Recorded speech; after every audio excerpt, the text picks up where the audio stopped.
Hello बच्चों, कैसे हैं आप सब। आज हम अपना आगे का टॉपिक बढ़ाने जा रहे हैं। हमारा पहला लेक्चर जो हुआ था माइक्रो इकोनॉमिक्स इंट्रोडक्शन में, उसमें हमने मीनिंग ऑफ इकोनॉमी, स्कार्सिटी और इकोनॉमिक प्रॉब्लम और उसके कॉजेस के बारे में डिस्कस कर लिया था। तो अब हम आगे का जो टॉपिक्स है वहां से शुरू करेंगे। अब हमें पढ़ना है इकोनॉमिक्स का मीनिंग, इकोनॉमिक्स क्या होता है। और इकोनॉमिक्स की दो ब्रांचेस होती हैं, एक हमारी माइक्रो इकोनॉमिक्स होती है और दूसरी हमारी बच्चे मैक्रो इकोनॉमिक्स होती है। ठीक है, तो मैं आपको फटाफट से समझा देता हूं, लिख के पहले से रखा हुआ है कुछ चीजें आज, तो उसे फिर आप बाद में कॉपी करेंगे। ठीक है बच्चे, इकोनॉमिक्स का मतलब मैं आपको ऑलरेडी बता चुका था कि इकोनॉमिक्स हम क्यों पढ़ रहे हैं, क्योंकि सर हमारे जो रिसोर्सेज है वो क्या है, लिमिटेड है। तो हमें अपने लिमिटेड रिसोर्सेज को इस तरह से यूज करना है कि जो गुड्स एंड सर्विसेज है वो हर एक सोसाइटी या हर एक डिफरेंट ग्रुप ऑफ पीपल में डिस्ट्रीब्यूट हो सके। ठीक है, तो आप सुने ध्यान से क्या लिखा है इकोनॉमिक्स का मीनिंग यहाँ पे। Economics is a social science. सबसे पहले इंपॉर्टेंट जो वर्ड यहाँ पे लिखा हुआ है कि जो इकोनॉमिक्स है वो सोशल साइंस है। अभी मैं बताऊंगा सोशल साइंस क्यों है। Which studies the way a society chooses to use its limited resources. ये आ गया आपका जो लिमिटेड रिसोर्सेज है, विच हैव ऑल्टरनेट यूज, और जिनके ऑल्टरनेट यूजेस हैं, to produce goods and services and to distribute them among different group of people. अलग अलग बुक्स में बच्चे अलग अलग डेफिनेशन लिखी हुई है। स्टैटिस्टिक्स के बुक जब मैं आपको दूंगा तो उसमें थोड़ा अलग टर्म में लिखा होगा। उसमें क्या लिखा है मैं बता देता हूं आपको। Utilisation of resources in such a way that producer can maximise their profit. Producer क्या चाहता है, प्रॉफिट चाहता है। Consumer can maximise their satisfaction and society can maximise their social welfare. या आप ये कह लो कि आप अपने लिमिटेड रिसोर्सेज को किस तरीके से यूटिलाइज करेंगे जिससे कि जो गुड्स एंड सर्विसेज प्रोड्यूस होगा वो डिफरेंट ग्रुप ऑफ पीपल में डिस्ट्रीब्यूट हो जाए। बात समझ आ गई? Yes sir. तो जरा अब ये बता दीजिए कि ये सोशल साइंस क्यों है, ये प्योर साइंस क्यों नहीं है। पहली बात, साइंस तो है लेकिन प्योर साइंस नहीं है। कौन सा साइंस है ये? सोशल साइंस है। बच्चे प्योर साइंस के जो प्रिंसिपल होते हैं वो रिजिड होते हैं। रिजिड का मतलब उसके प्रिंसिपल बदलते नहीं है सिचुएशन के हिसाब से। मैं आपसे बोलूं अगर मुझे पानी बनाने का फॉर्मूला बताओ इंडिया में, आप कहोगे सर H2O।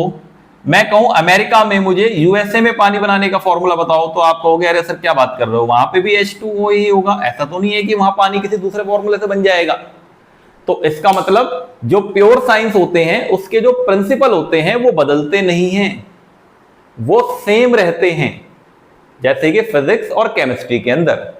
लेकिन इसके अंदर इकोनॉमिक्स में हम स्टडी करते हैं ह्यूमन बिहेवियर को। किसको स्टडी करते हैं? ह्यूमन बिहेवियर को। और ह्यूमन का जो बिहेवियर है वो अलग अलग होता है। भाई मुझे किसी काम में मजा आता है, आपको किसी और काम में मजा आता है, तो मेरा सेटिस्फेक्शन किसी पर्टिकुलर चीज से मिल रहा है, आपको किसी और पर्टिकुलर चीज से मिल रहा है। तो ह्यूमन बिहेवियर को स्टडी करते हैं, इसलिए इकोनॉमिक्स एक सोशल साइंस है, प्योर साइंस नहीं है। बस मुझे इतना समझाना था आपको और मैंने बता दिया प्योर साइंस के प्रिंसिपल सेम होते हैं और सोशल साइंस के प्रिंसिपल सेम नहीं होते हैं। ठीक है भाई, बात क्लियर है। और दूसरी चीज, इसमें हम ह्यूमन के बिहेवियर को स्टडी करते हैं, तो ह्यूमन बिहेवियर सबका अलग अलग होता है, तो इसलिए इकोनॉमिक्स सोशल साइंस। अब बात सुनेंगे, इकोनॉमिक्स की दो ब्रांचेस होती हैं, एक होती है माइक्रो इकोनॉमिक्स और दूसरी होती है मैक्रो इकोनॉमिक्स। ठीक है, तो जो माइक्रो इकोनॉमिक्स है वो पूरा हमें क्लास 11th में पढ़ना है और जो मैक्रो इकोनॉमिक्स होगा वो हमें क्लास 12th में पढ़ना है। ठीक है, तो क्लास 11th में हमें पढ़ना है माइक्रो इकोनॉमिक्स और क्लास 12th में हमें पढ़ना है मैक्रो इकोनॉमिक्स। ठीक, तो माइक्रो इकोनॉमिक्स का मतलब क्या होता है? माइक्रो इकोनॉमिक्स का मतलब जब हम इंडिविजुअल लेवल पे स्टडी करते हैं। जो माइक्रो वर्ड है बच्चे वो एक ग्रीक वर्ड से लिया गया है जो है माइक्रोस, MIKROS, माइक्रो ग्रीक वर्ड है वो। तो वो एक ग्रीक वर्ड से लिया गया है, उसका मतलब होता है स्मॉल। स्मॉल मतलब छोटा। तो जब आप छोटे लेवल पे इंडिविजुअल लेवल पे स्टडी करते हैं किसी चीज को तो उसे माइक्रो इकोनॉमिक्स कहा जाता है। बात क्लियर है? तो micro economics is that branch of economic theory which studies individual unit of the unit. मतलब जो इंडिविजुअल यूनिट इंडिविजुअल लेवल पे स्टडी करता है उसे माइक्रो इकोनॉमिक्स कहते हैं। जैसे कि individual demand, individual income, individual output या प्राइस, किसी प्रोडक्ट का इंडिविजुअल प्राइस, की मार्कर का प्राइस की बात कर रहा हूं मैं, तो ये माइक्रो इकोनॉमिक्स का एग्जांपल हो जाएगा। तो इसका मतलब हमें पूरी क्लास 11th में माइक्रो इकोनॉमिक्स पढ़नी है। क्लियर है? मैक्रो इकोनॉमिक्स होता है जब हम पूरी इकोनॉमी को एज अ होल एग्रीगेट के फॉर्म में स्टडी करते हैं। जैसे मैंने अभी बोला इंडिविजुअल इनकम, अब मैं कह रहा हूं नेशनल इनकम। तो नेशनल का मतलब पूरे राष्ट्र की आय, तो ये हो गया मैक्रो इकोनॉमिक्स। एग्रीगेट डिमांड, ये हो गया macro economics. General price level, मतलब एक कॉमन प्राइस का इन्फ्लेशन रेट होता है, उसे जनरल प्राइस लेवल कहते हैं, वो हो जाएगा मैक्रो इकोनॉमिक्स का एग्जांपल। तो मैक्रो इकोनॉमिक्स का मतलब क्या होता है भाई? इज दैट ब्रांच ऑफ या that part of economic theory which studies the behaviour of aggregates of the economy as a whole, जो पूरी इकोनॉमी को एक साथ स्टडी करता है, उसे मैक्रो इकोनॉमिक्स कहते हैं। और मैक्रो भी ग्रीक वर्ड से लिया गया है, मैक्रोज जिसका मतलब होता है लार्ज, तो माइक्रोज मतलब स्मॉल, तो वो छोटे लेवल पे स्टडी होगा, और मैक्रोज मतलब लार्ज, तो वो बड़े लेवल पे स्टडी होगा। क्लियर है इतनी चीजें? Yes sir. तो आप फटाफट से वीडियो को पॉज करके इसको नोट कर लें, मैं आपको डिफरेंस लिखवा देता हूं फिर उसके बाद, ठीक है? चलो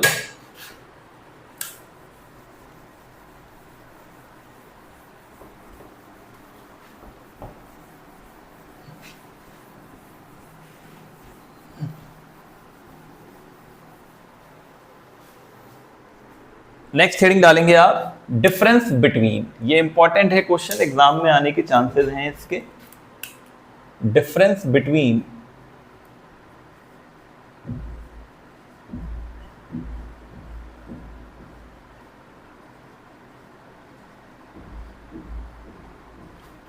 माइक्रो इकोनॉमिक्स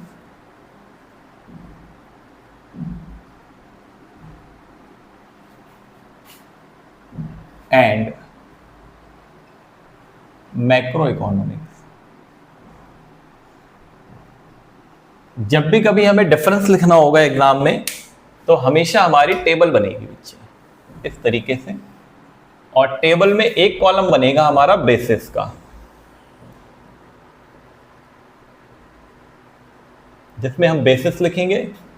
एक कॉलम बनेगा जो दो चीजों के बीच में डिफरेंस लिखना है, तो माइक्रो इकोनॉमिक्स एक तरफ और मैक्रो इकोनॉमिक्स दूसरी तरफ।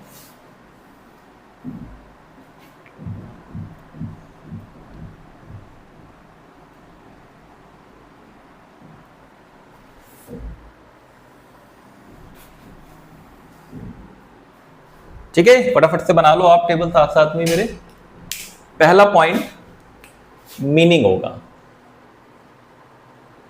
और ये सेम मीनिंग आप ऊपर से देख के लिख लें। माइक्रो इकोनॉमिक्स का लिखा था पहले, और मैक्रो इकोनॉमिक्स का भी लिखा था हमने, ठीक है? लिख लोगे भाई या मैं लिखूं? लिखो, चलो मैं लिख रहा हूं साथ साथ, दोबारा लिख लेते हैं। Micro economics is that part of economic theory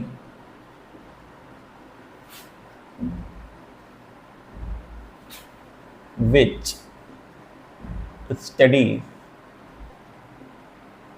microeconomics is that part of economic theory which studies the behavior of individual units, the behavior of individual units of an economy। ठीक है भाई, वही मीनिंग है जो ऊपर लिखा हुआ था, अभी पहले आपने लिखा था वही है, उसी को लिखना था, ठीक है? यहां पे मैक्रो का लिख लें। Macro economics is that part of economic theory which studies is that part of economic theory which studies the behavior of aggregate of the economy, which studies the behavior of aggregates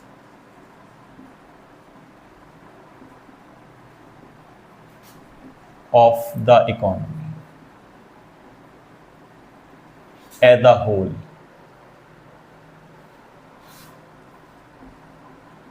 ठीक है, पूरी economy को एक साथ। जब हमारा एक point complete हो जाता है बच्चे, तो फिर यहां से हमें ना लाइन डालनी होती है। ऐसे लाइन नहीं भी डालोगे तो कोई बात नहीं, डाल दोगे तो बहुत ही अच्छी बात है। तो एक पॉइंट मेरा कंप्लीट हो गया है, इससे मुझे ये पता चल रहा है। दूसरा पॉइंट लिखेंगे डिफरेंस में टूल्स। अब सुने ध्यान से, माइक्रो इकोनॉमिक्स के टूल्स होते हैं डिमांड और सप्लाई, और मैक्रो इकोनॉमिक्स के होते हैं aggregate demand and aggregate supply. तो आप टूल्स में लिख लें माइक्रो इकोनॉमिक्स में डिमांड एंड सप्लाई, और इधर होते हैं aggregate demand and aggregate supply.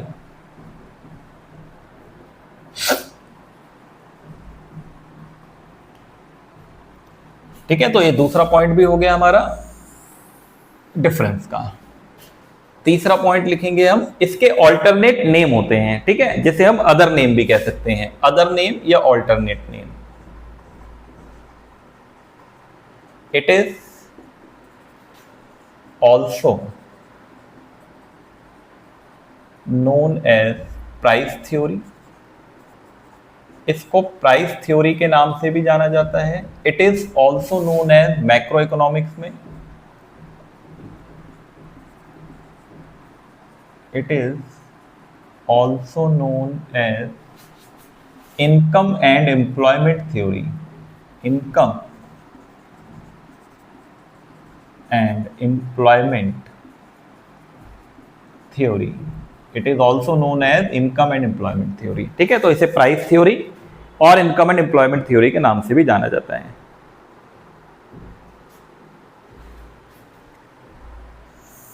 Maximum 4 number का ये यूनिट है, तो 4 से ज्यादा नंबर का तो क्वेश्चन आएगा नहीं, तो मैं 4 ही पॉइंट आपको लिखवा दे रहा हूं खाली।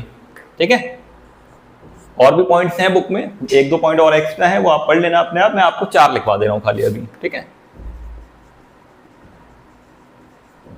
एग्जाम्पल, माइक्रो इकोनॉमिक्स में individual demand comma individual income comma individual supply etcetera. ठीक है, individual demand, individual income, individual supply etcetera. यहां पे aggregate demand comma national income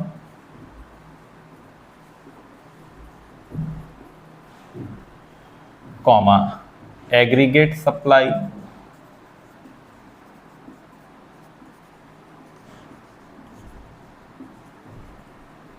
etcetera. तो ये 4 पॉइंट्स हो गए हमारे डिफरेंसेस के माइक्रो इकोनॉमिक्स और मैक्रो इकोनॉमिक्स में। और भी पॉइंट्स हैं, जैसे बेसिक ऑब्जेक्टिव है, तो इसका ऑब्जेक्टिव है प्राइस को डिटरमाइन करना, और इसका ऑब्जेक्टिव है इनकम एंड एम्प्लॉयमेंट को डिटरमाइन करना। और एक है इसमें बेसिक एजम्पशन। ठीक है, तो वेरिएबल्स को कांस्टेंट मान लिया जाता है, इसमें मैक्रो वेरिएबल को कांस्टेंट मान लिया जाता है, इसमें माइक्रो वेरिएबल को कांस्टेंट मान लिया जाता है। तो ये ऐसे हो जाएंगे बेसिक एजम्पशन। और एक पॉइंट और है डिग्री ऑफ एग्रीगेशन, तो इसमें लिमिटेड डिग्री होती है और इसमें हायर डिग्री होती है। लिमिटेड डिग्री होती है इसमें और इसमें हायर डिग्री होती है। तो इस तरीके से 2-3 पॉइंट्स और हैं, उन्हें आप अपनी टेक्स्ट बुक से रेफर कर लेना।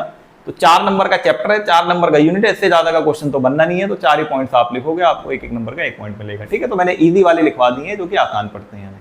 क्लियर है यहाँ पे? चलो हो गया, ये आगे बढ़ते हैं। ठीक है,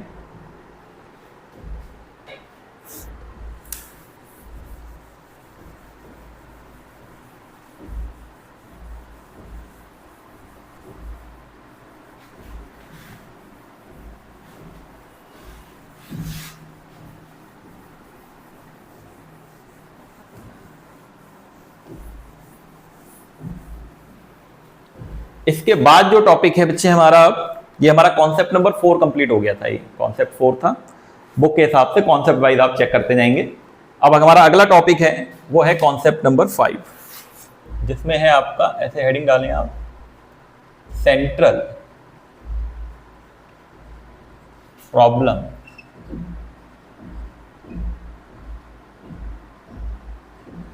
of an economy, central problem of an economy. Central problems जो होती हैं हमारी, पहले मैं बना दूं बाद में लिखना बच्चा, आप चार्ट बनेगा बड़ा। एक होता है एलोकेशन ऑफ रिसोर्सेज,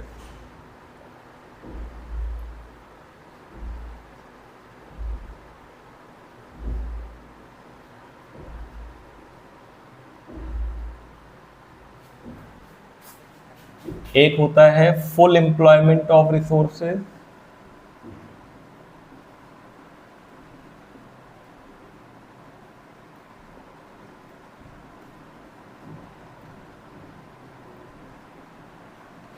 और एक हमारा होता है ग्रोथ ऑफ रिसोर्सेज।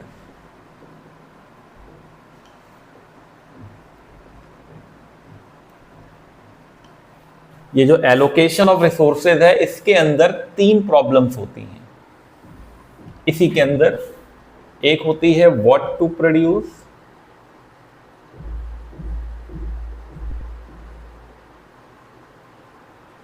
एक होती है हाउ टू प्रोड्यूस,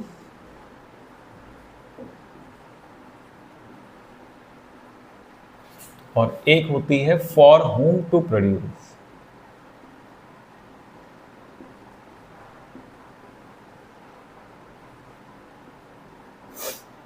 ठीक है, what to produce, how to produce, for whom to produce. अब ध्यान से मेरी बात सुने, ये वाली जो 2 प्रॉब्लम मैंने लिखी हैं, ये वाली, ये है not in syllabus.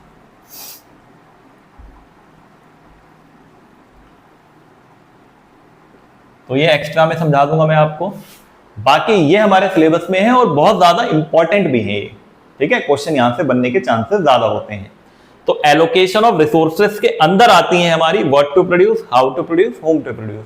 Normal language में अगर आप किसी से पूछेंगे सेंट्रल प्रॉब्लम कौन सी है, तो वो डायरेक्ट बता देगा आपको what to produce, how to produce, whom to produce. लेकिन आप थोड़ा इन डेप्थ में पढ़ेंगे तो वो एलोकेशन ऑफ रिसोर्सेज के अंदर आती हैं। ठीक है, तो कभी कभी एग्जामिनर हमसे ये पूछ लेता है explain the problem of allocation of resources, तो भाई आप उसके अंदर 3 प्रॉब्लम को एक्सप्लेन करोगे, what to produce, how to produce और होम टू प्रोड्यूस। बात समझ आ गई?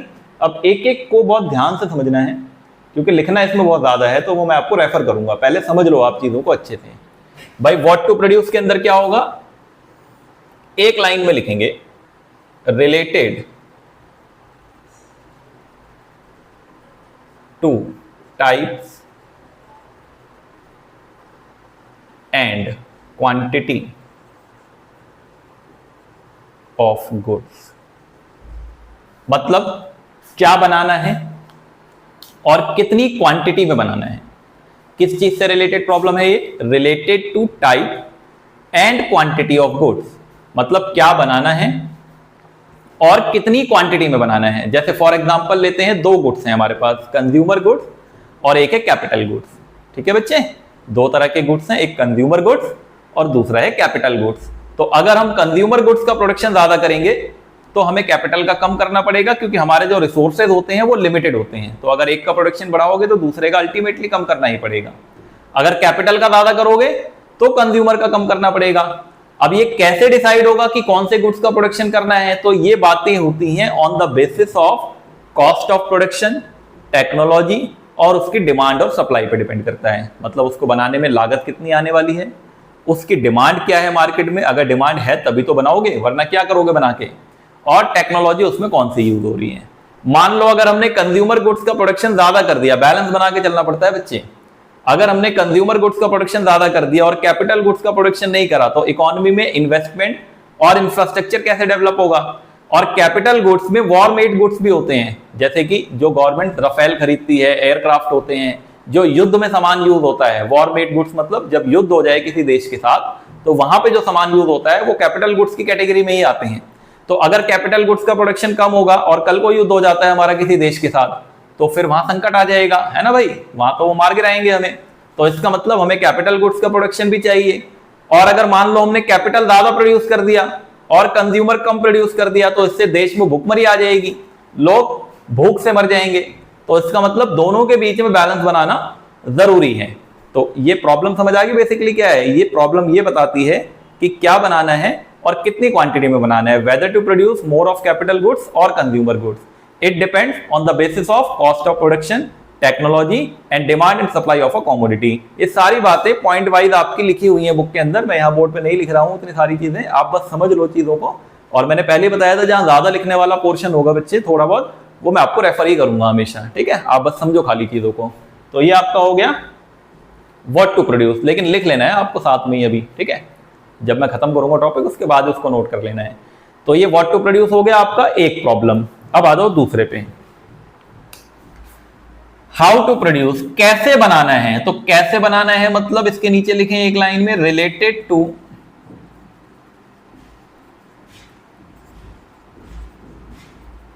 Choice of, related to choice of techniques of production. ये किससे रिलेटेड है, टेक्निक से रिलेटेड। कौन सी टेक्निक यूज करनी है, यहां देखिए दो तरह की टेक्निक होती है, लेबर इंटेंसिव LIT, एक होती है capital intensive CIT। Labour intensive का मतलब जहां पे लेबर से ज्यादा काम कराया जाता है, लेबर का यूज ज्यादा होता है, कैपिटल का यूज कम होता है। कैपिटल का बेसिकली मतलब बच्चों मशीनों से है अभी यहाँ पे, तो लेबर का यूज ज्यादा, कैपिटल का यूज कम, वो लेबर इंटेंसिव। और जहां कैपिटल का यूज, मशीनों का यूज ज्यादा, लेबर का यूज कम, वो कैपिटल इंटेंसिव। तो कौन सी टेक्निक यूज होगी, जो मोस्ट एफिशिएंट टेक्निक होगी। क्या होगी, जो मोस्ट एफिशिएंट। सर ये एफिशिएंट वर्ड इकोनॉमिक्स का आ गया, इसका मतलब क्या होता है, मोस्ट एफिशिएंट का मतलब जहां पे मेरी कॉस्ट कम से कम और आउटपुट ज्यादा से ज्यादा, मतलब मिनिमम कॉस्ट पे मैक्सिमम आउटपुट जहां पे प्रोड्यूस होगा, वो वाली कॉस्ट हम टेक्निक हम यूज करेंगे। अब ये सर एग्जांपल दे दो एक जरा, आप समझे। मान लो मुझे आइसक्रीम बनानी है, दो एग्जांपल लेते हैं। एक अमूल कंपनी है, ठीक है भाई, कोई से भी ले लो भाई, मैं यहाँ किसी की ब्रांडिंग करने नहीं आया हूं, अमूल ले लो, क्वालिटी वॉश ले लो, कुछ भी ले लो, वैद्यलाल ले लो, जो मर्जी लेना है वो ले लो, ठीक है भाई। तो मान लो आइसक्रीम बनानी है, ये बड़ी बड़ी कंपनियां हैं, इनकी लाखों यूनिट सेल होती है ऑल ओवर द कंट्री। तो ये लेबर इंटेंसिव यूज करेंगे, नहीं सर, इनको तो बहुत महंगा पड़ जाएगा। तो ये मशीनों से बनाते हैं, पूरा का पूरा प्लांट होता है, सब कुछ ऑटोमेटिक होता है। आइसक्रीम बनती है, पैक हो जाती है, निकल के फिर वो बॉक्स में, सब कुछ, मतलब कुछ काम थोड़ा बहुत लेबर के थ्रू होता है, बाकी सारा ऑटोमेटिक होता है, मतलब मशीनों से काम होता है, क्योंकि इन्हें लार्ज स्केल पे प्रोडक्शन करना है। और तब इनकी आइसक्रीम हमें 10 रुपए, 15 रुपए, 20 रुपए, 40 रुपए की रेंज में मिल जाती है, जो वैरायटी रेंज, मतलब मिनिमम 10 रुपए से शुरू हो जाती है। अब दूसरा आइसक्रीम वाला है जो हमारे गली मोहल्ले में आता है, अपनी रेडी लेके, अपना ठेला लेके, जो भी लेके आता है, वो कुल्फी वाला आता है या मटका कुल्फी वाला आता है, जो भी है वो, तो वो डेली की 200, 250, 150 आइसक्रीम, मैक्सिमम 100, 200 आइसक्रीम बेचता होगा। तो उतनी भी आइसक्रीम के लिए क्या वो लाखों रुपए का मशीन और प्लांट लगाएगा? नहीं सर, वो तो घर पे ही बनाता है सर, वो आइसक्रीम घर पे खुद बनाता है, अपने हाथों से बनाता है, किसी तरीके की कोई मशीनरी का यूज नहीं होता है। तो लेबर इंटेंसिव टेक्निक वहां पे यूज होती है, क्योंकि वहां पे उसकी लागत उसमें कम लग रही है और उसका आउटपुट कम है, मतलब उसे कम क्वांटिटी में सेल करनी है, तो इसलिए वो लेबर इंटेंसिव। तो आप बस इतना समझें, मोस्ट एफिशिएंट टेक्निक का यूज किया जाएगा जहां पे कॉस्ट कम और आउटपुट ज्यादा होगा, ठीक है। तो ये तो सर बहुत इजी था, हाँ इजी था ये वाला हाउ टू प्रोड्यूस में। तो आप मोस्ट एफिशिएंट टेक्निक यूज करेंगे। अब आ जाओ जरा तीसरा वाला, ये थोड़ा सा कॉम्प्लिकेटेड है, पहले लिखो एक लाइन में, रिलेटेड टू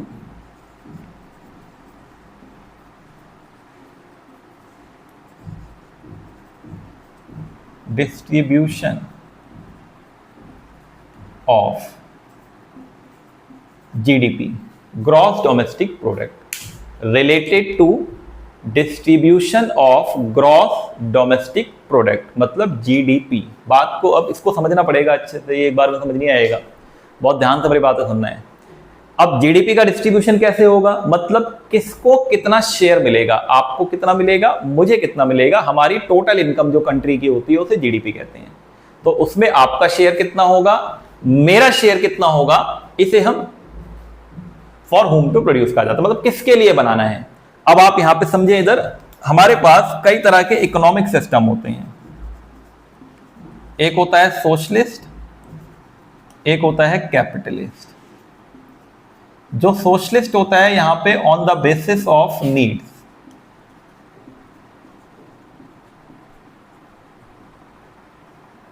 या इक्वल, मतलब जो डिस्ट्रीब्यूशन होता है सोशलिस्ट इकोनॉमी में वो या तो नीड के बेसिस पे होता है या इक्वल डिस्ट्रीब्यूशन, मतलब आपको भी उतना ही मिलेगा शेयर, मुझे भी उतना ही मिलेगा। कहने का मतलब यह है कि आपकी भी उतनी ही परचेजिंग पावर है, मेरी भी उतनी ही परचेजिंग पावर है। आप ज्यादा एजुकेटेड हो मेरे से, आपने अच्छी डिग्री ली है, मैंने पढ़ाई बीच में से छोड़ दी है, 12th पास या 10th पास करके छोड़ दिया है, दोनों को बराबर अधिकार मिलेगा। ये कहता है हमें सोशलिस्ट इकोनॉमी। मतलब जो डिस्ट्रीब्यूशन होगा वो नीड के बेसिस पे होगा या इक्वल डिस्ट्रीब्यूशन होगा। फिर कैपिटलिस्ट इकोनॉमी हमें कहती है डिस्ट्रीब्यूशन होगा on the basis of income. इसका मतलब जिसकी इनकम ज्यादा है वो ज्यादा खरीद सकता है तो उसका शेयर जीडीपी में ज्यादा होगा, जिसकी इनकम कम है वो कम खरीद पाएगा तो उसका शेयर जीडीपी में कम होगा। इसका मतलब जो डिस्ट्रीब्यूशन होगा वो on the basis of income होगा। बात समझ आ गई आपको?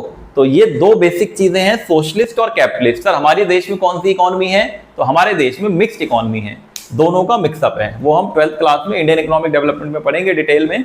अभी मैंने आपको बता दिया है हमारे देश में मिक्स्ड इकोनॉमी है, सोशलिज्म भी है और कैपिटलिज्म भी है। मतलब अगर आप बीमार पड़ जाओ, आपको दवाइयां चाहिए और आपके पास पैसे नहीं है, तो इसका मतलब ये नहीं है कि आप दवाई खरीद नहीं सकते, आपको दवाई मिलेंगी। गवर्नमेंट हॉस्पिटल है, गवर्नमेंट डिस्पेंसरी है जहां से आप फ्री में जाके ले सकती हैं।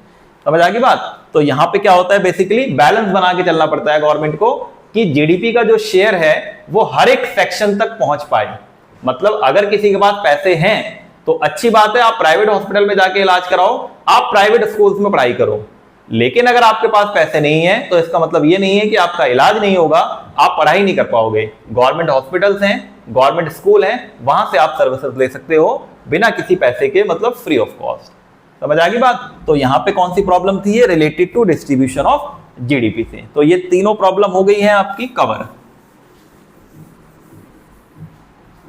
अब आ जाओ जरा यहां पे, मैं बता देता हूं, नीचे नोट डाल दो।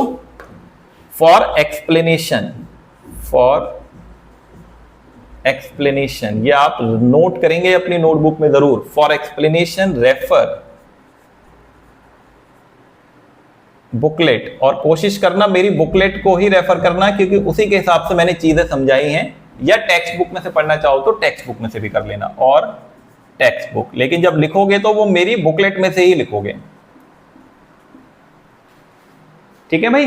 तो ये तीन प्रॉब्लम जो हैं, एक एक प्रॉब्लम कम से कम 3 से 4 नंबर की आती है। तो 3-4 नंबर की है तो कम से कम 50-60 शब्द तो लिखने पड़ेंगे आपको। एक लाइन में 8 वर्ड भी लिखोगे तो 8×5 = 40 हो गया, 8×6 = 48 हो गया। मतलब 6-7 लाइनें तो आपको वैसे भी कॉपी में लिखनी पड़ेंगी। तो आपको वहां बुलेट वाइज आंसर मिल जाएगा लिखा हुआ। जो जो बातें मैंने बोली हैं वही बातें लिखी मिलेंगी आपको सारी, उसमें कोई टेंशन लेने की जरूरत नहीं है। अब जरा इस पे आ जाए, सर ये तो नॉट इन सिलेबस है, फिर ये क्यों पढ़ा रहे हो? बेटा कुछ एक्स्ट्रा नॉलेज भी जरूरी है, वो ले लो ना, क्या हो गया। फुल एम्प्लॉयमेंट ऑफ रिसोर्सेज का क्या मतलब है? फुल एम्प्लॉयमेंट का मतलब है एक तो रिसोर्स, मान लो लेबर है, लेबर को काम मिल जाए, मतलब उसे काम मिल गया। दूसरा, उसे अगर काम मिल गया है तो वो काम करे ईमानदारी से। अगर उसके 8 घंटे के काम करने की शिफ्ट है तो वो पूरे 8 घंटे काम करे। ऐसा ना हो कि 6 घंटे काम करके घर चला गया, कभी बीच में टी ब्रेक ले लिया, कभी लंच ब्रेक ले लिया, कभी बाहर चला गया। ऐसा नहीं होना चाहिए। फुल एम्प्लॉयमेंट के दो एस्पेक्ट हैं, एक तो टू गिव एम्प्लॉयमेंट, मतलब जो रिसोर्स है उसे रोजगार प्रोवाइड कराया जाए, और उसका ऑप्टिमम यूटिलाइजेशन भी हो। ऑप्टिमम यूटिलाइजेशन, जैसे मैंने बताया 8 घंटे काम करने की ड्यूटी है तो पूरे 8 घंटे काम करना है, ऑप्टिमम यूटिलाइजेशन जरूरी है। तो जब तक ऑप्टिमम यूटिलाइजेशन नहीं होगा रिसोर्सेज का, तब तक उसे फुल एम्प्लॉयमेंट नहीं माना जाएगा। ये हो गया एक। अगला है ग्रोथ ऑफ रिसोर्सेज। रिसोर्सेज की ग्रोथ सेविंग और इन्वेस्टमेंट पे डिपेंड करती है। इकोनॉमी में जितनी ज्यादा सेविंग्स होगी, लोग पैसा बचाएंगे और उस पैसे को लोग इन्वेस्ट करेंगे, मतलब लगाएंगे। तो जब इन्वेस्टमेंट होगा, कैपिटल फॉर्मेशन होगा, उससे इनकम जनरेट होगी, प्रोडक्शन एक्टिविटी जनरेट होगी इकोनॉमी के अंदर, और धीरे धीरे इकोनॉमी ग्रो करने लगेगी। हमारा जो ग्रॉस डोमेस्टिक प्रोडक्ट है वो बढ़ने लगेगा। तो इससे इकोनॉमिक ग्रोथ कहा जाता है। मतलब लोगों का स्टैंडर्ड ऑफ लिविंग बढ़ेगा, आप ज्यादा पैसा कमाओगे तो ज्यादा अच्छी लाइफ एंजॉय कर सकते हो, तो उससे आपका स्टैंडर्ड ऑफ लिविंग बढ़ेगा। ये सारी चीजें किसी इकोनॉमी की ग्रोथ को रिप्रेजेंट करती हैं। तो ये दो प्रॉब्लम भी आपकी हो गई, ठीक है। और ये वाला आपको रेफर कर लेना है। पहले तो आप ये चार्ट अगर नहीं लिखा है तो वीडियो पॉज करके फटाफट लिखो इसको।